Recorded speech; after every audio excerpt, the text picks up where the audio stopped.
So there's a article here that says two women come together to oppose busing, June 28, 2007, by ABC News. Written by Jan Crawford Greenberg and Howard Rosenberg. Okay, so they're bringing up that there's a single white mother, Crystal Meredith, and African American matriarch Mattie Jones come from different worlds and opposite sides of Louisville, Kentucky, but both held the Supreme Court decision in Meredith versus Jefferson County Public Schools, which threw out the city's school assignment plan because it was based in part on a child's race.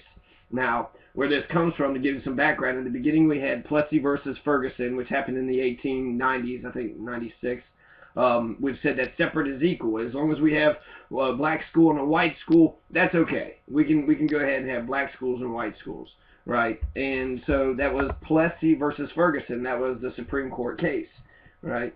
And you have, you have Brown versus the Board of Education that happened in 1954. And when we studied civil rights movement at University of Louisville in the U.S. history class, it was taught at the beginning, the civil rights era. He actually took it all the way, back to the Emancipation Proclamation and sometime before then. But the era is the 1960s, right? And the way that they had started it was 1954 Supreme Court decision.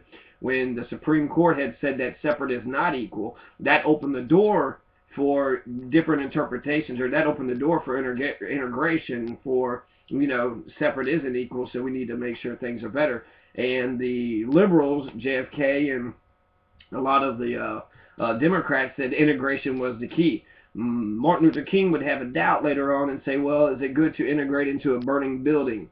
But okay, so you have Plessy versus Ferguson, 1890, separate is equal. Then you got Brown versus Board of Education, separate is not equal, so we need to be integrated.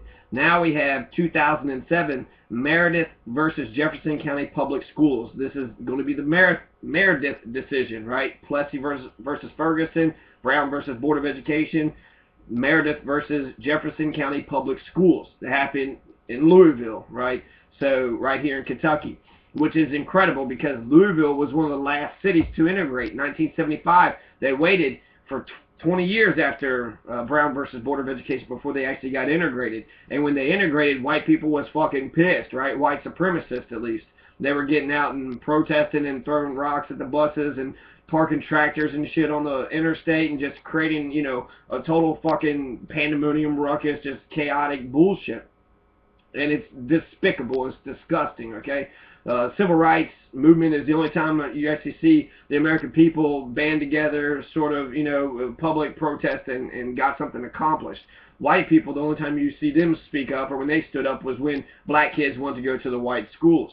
So now fast forward to 2007. So 1954, Brown versus Board of Education has now been overturned by Meredith because the way that they had integrated schools in Louisville in 1975, they looked at the schools and they were supposed to integrate. It was supposed to be one of the first cities to do the integration. In 54, 55, I think the mayor at the time, Farnsley, he had actually integrated a couple of the little schools, and so he had a few schools that had started some type of integration. So hey, look, hey, we're integrated, right? Everybody, look at Louisville. We're not the typical southern town, we're not a bunch of filled with a bunch of fucking white supremacists, but we are, because they didn't actually integrate it. They didn't integrate until 1975, and the way they integrated was through busing. Okay, they was going to put everybody in a pool and just randomly pick everybody and then put them in different schools, and the racial makeup had to be a certain percentage. I think black schools could only have like 15% to 50% black, or maybe both of them. But there was different like racial quotas because they wanted to integrate. So when they put everybody's name in the hat and they picked all these different schools out, they were sending everybody kind of everywhere. They weren't going to their neighborhood schools. Many of the black kids were having to go to the east side. There's a concentration of black folks in the west end. Everybody lives everywhere, right? So it's not actually clearly all black or all white. But there's predominantly black neighborhoods, and then there's predominantly black schools and predominantly white schools and predominant white neighborhoods. So there's still segregation. There's segregation when it comes to housing, and there's a lot of not segregation, but a lot of discrimination. There's achievement gaps. There's high prison rates. There's a whole bunch of things actually that's not where it should be. Okay, so 2007 Meredith versus Jefferson County Public Schools. That lawsuit started right here in Louisville. We were one of the last schools to integrate, or one of the last cities to integrate through busing, through our school system, and now we're going to be the first city to resegregate, okay? Because you can use race-based information to get integration going, but you can't say you want to put the black kids with the white kids or vice versa. You can't do that anymore. You can't. The quote of John Roberts, the Chief Justice, says, if you want to stop basing something about, if you want to stop racism, then stop racism, or some shit like that. So if you want to stop basing or judging people on their race, then stop judging people on their race, right? He was like, ooh, I'm so clever, he's so smart. But I think this is doomed, okay? I'm going to keep reading this article and talk a little bit more about it. Okay, so Crystal Meredith is 34 years old, juggling graduate school, trying to launch a career as a success coach for corporate executives and manage child care for her 10-year-old son.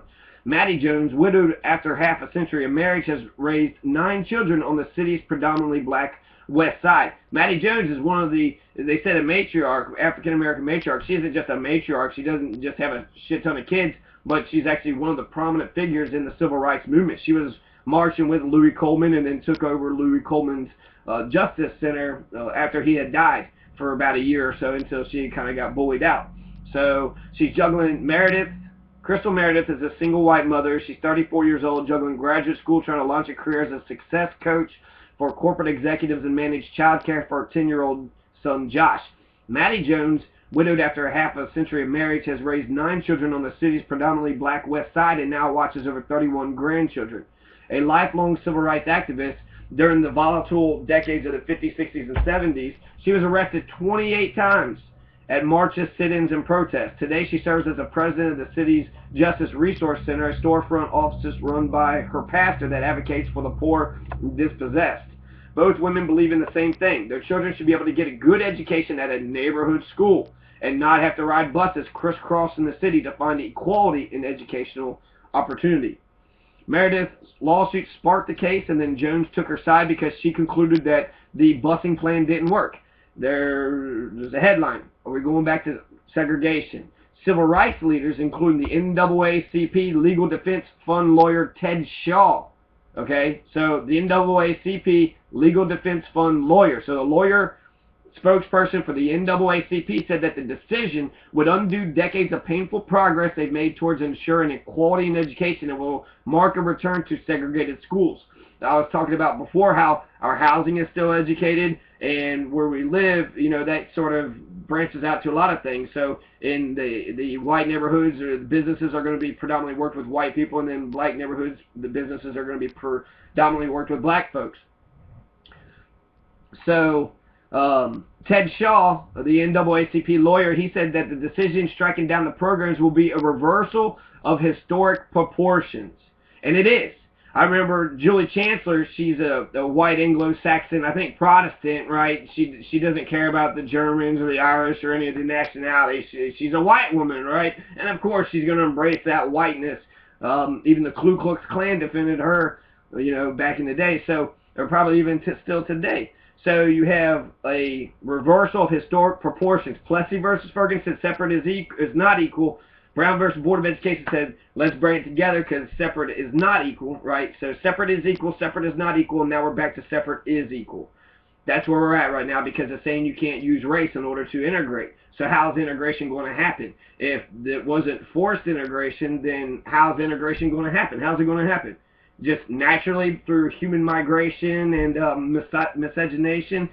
I would like to hope so, but it seems to be more accepting that America isn't a melting pot, but more of a salad bowl, right? You got your Mexicans here, you got your black folks here, you got your white folks here, you got your Haitians here, your Arabs here, and each one has, Chinatown, Germantown, you got each enclaves, of people just within their own sort of ethnicity or race.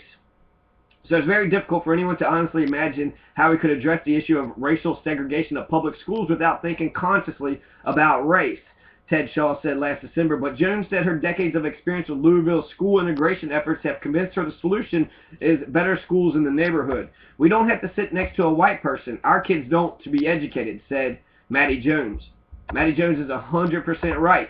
When Bell Hooks, who came out of Christian County, Kentucky, an educational theorist, she talked about when she was going through integration, what had happened was when she was in the black schools, they knew that they had a white supremacist culture that they were fighting against, and they had to educate their kids. So they had to get personally involved with their kids. They had to find out their home situation, who their parents were, and sort of raise a leadership class up, because these were the next generation who was going to sort of save everybody. And you wanted a well, educated next generation. At the very least, a leadership class, sort of like W.E.B. Du Bois' talented 10th, right? The top 10%. So the black schools sort of had this revolutionary fervor that was going on in it, and they actually gave a shit, and the school building kind of became a place of true learning, right? Actual fun, exciting, interesting learning, because they wanted to grab a hold of the kids, get their curiosities, pique their curiosities, get that hook, and then once they got the kids interested in learning, then it became easy to teach them. Now, when Bell Hooks went to the white schools, she felt that all they wanted to do is conform, right?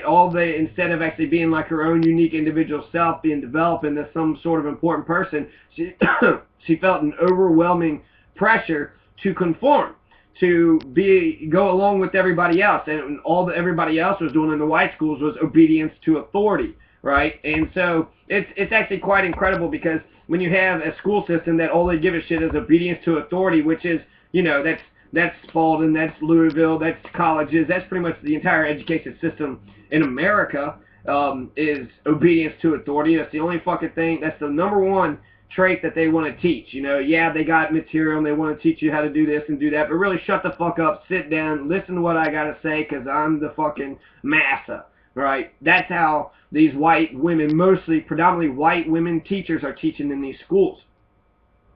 So they would go into the schools and they felt all this overwhelming feeling to conform, and that's it. That was pretty much it. So they didn't get a real education. They had to go along in order to get along, and it had to be like, I think this is going to hurt white people more than black folks, because there is a lot of that racism that's still going on. And instead of saying, hey, these black kids are more expressive and they bring something to the table, they bring something different, and that's how we learn, through dialogue, right? You say something, I say something. If we disagree, then there's this new reality that we have to sort of reckon with.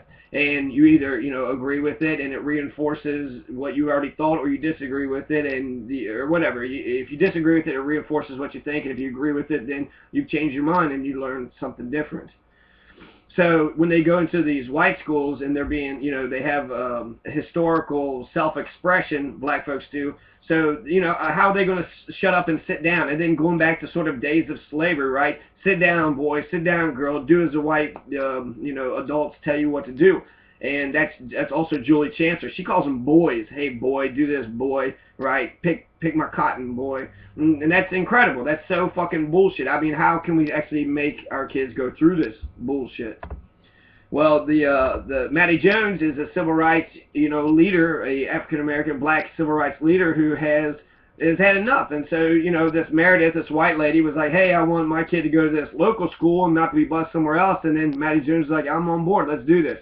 And so part of it, some people say, well, maybe the experiment worked, right? For 40 years, for 4 decades, you had all the kids sort of being mixed together. So hopefully this new generation is going to be more tolerant. I don't see that. I don't actually agree with that. I think what's going to happen is, so the white schools are going to be deprived of anybody sort of